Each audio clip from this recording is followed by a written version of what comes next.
During my childhood, my family was like a drop of water in a vast river, never remaining in one location for long.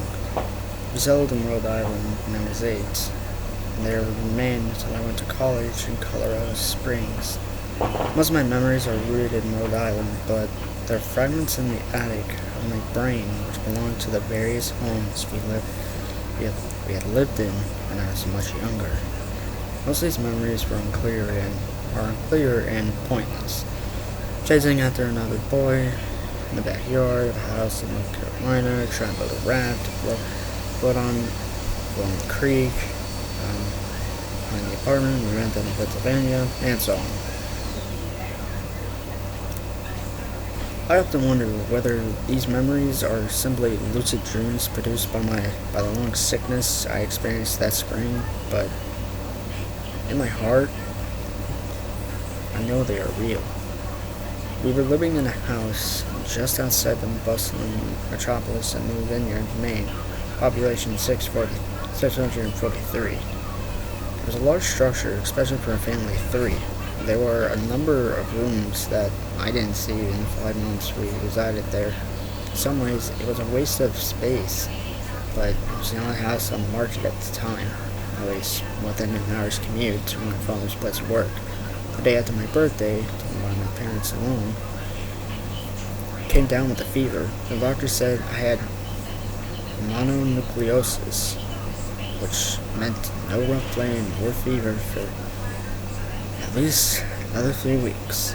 Total timing to be bedridden, even in the process of packing our things to move to Pennsylvania.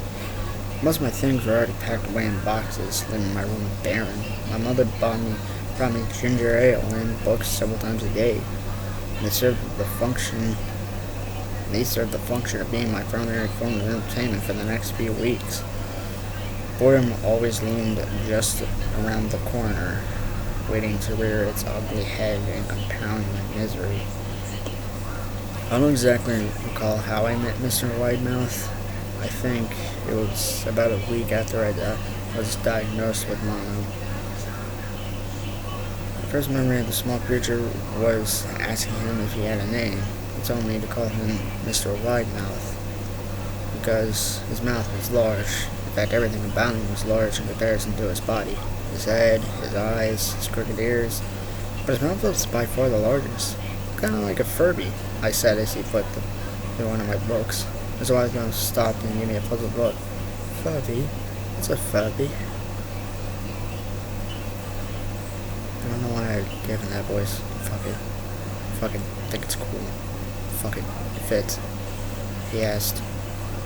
I shrugged. You know, the toy. The little robot with the big ears. You can pet and feed them. Almost like a real pet. Oh. Mr. Widemouth resumed his activity. You don't need one of those. But they aren't the same as having a real friend. Sorry if I sound like fucking Dobby. Jesus. Anyways. I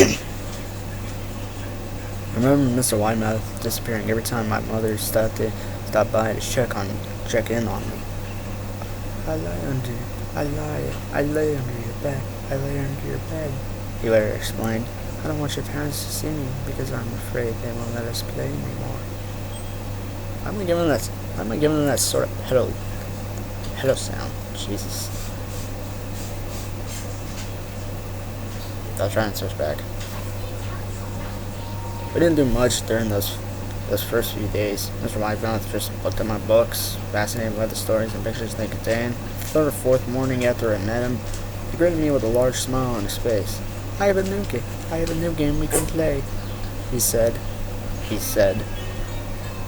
have to wait until after your mother comes to check on you because she can't see us play. It's a secret game.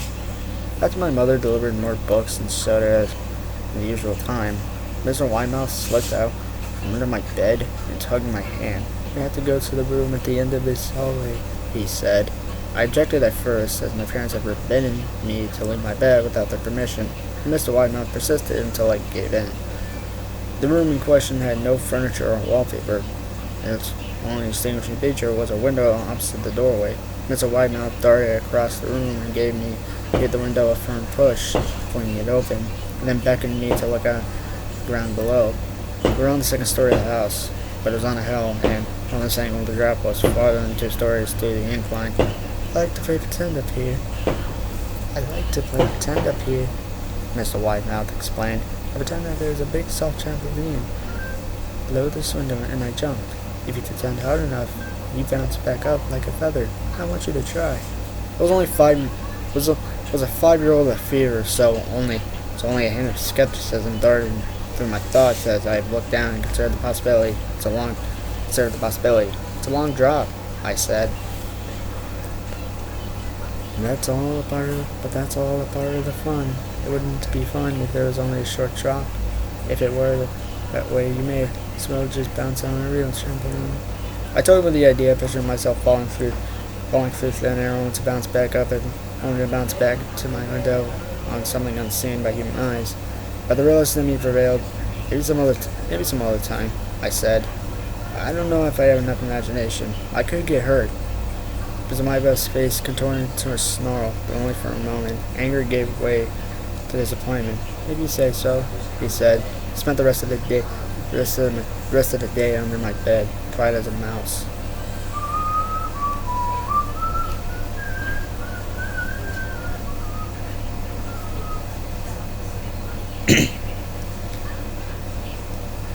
Following morning, Mr. Widemouth arrived holding a small box. I want to teach you how to struggle, he said. Here's some things that you can use to practice before I start giving you lessons. I looked at the box. It was full of knives. My parents will kill me, I shouted, horrified that Mr. Widemouth had brought knives into my room. Objects that my parents would never allow me to touch. I'll be spanked and grounded for a year. Mr. Widemouth frowned. It's fun to juggle with these. I want you to try it. I pushed the box away. I can't. I'll get in trouble. Knives aren't safe to just throw in the air.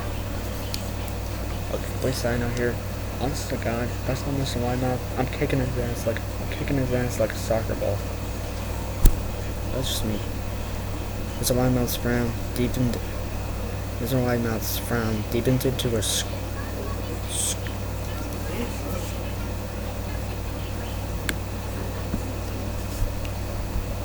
Sorry about this, guys. I have to find out what the hell this says.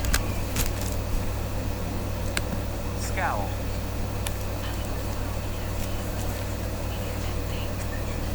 Scowl.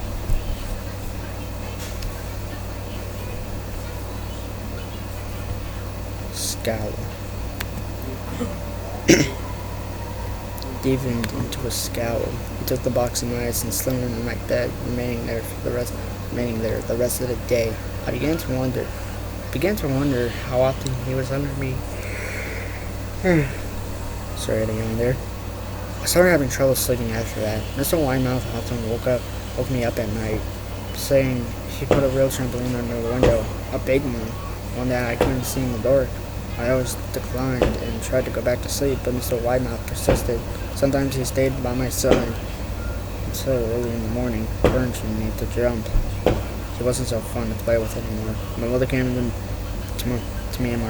me one morning and told me I had her permission to walk around outside. She thought the fresh air would be good for me, especially after being confined to my room for so long. Ecstatic, I put on my sneakers and trotted out to the back porch, yearning for the feeling of sun on my face. Mr. Widemouth was waiting for me. I have something I want you to see, he said. He said. I must have given him a weird look because he then said, "It's safe, I promise." I followed him to the beginning of a deer trail which ran through the woods behind the house. This is an important path, he explained. I've had lots of friends about your age when they were ready. I took them down this path to a special place. You weren't ready yet, but one day I hope to take you there. I returned to the house, wondering what kind of place lay beyond that trail.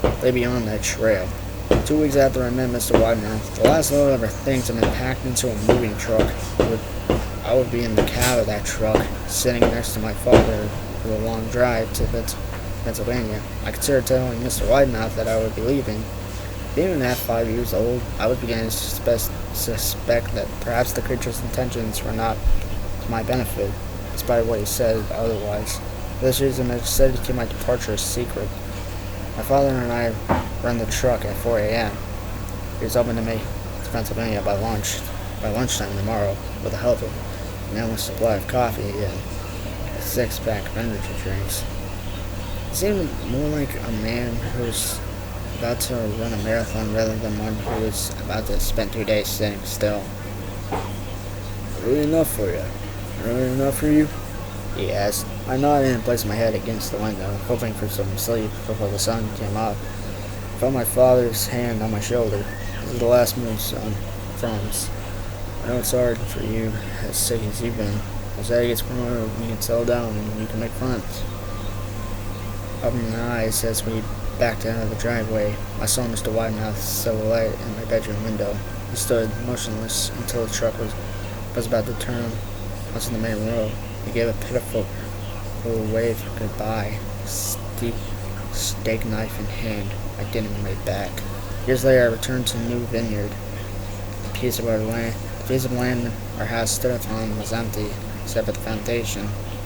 As the house burned down a few years after my family left, out of curiosity, I followed the deer trail that Mr. Widemouth had shown me.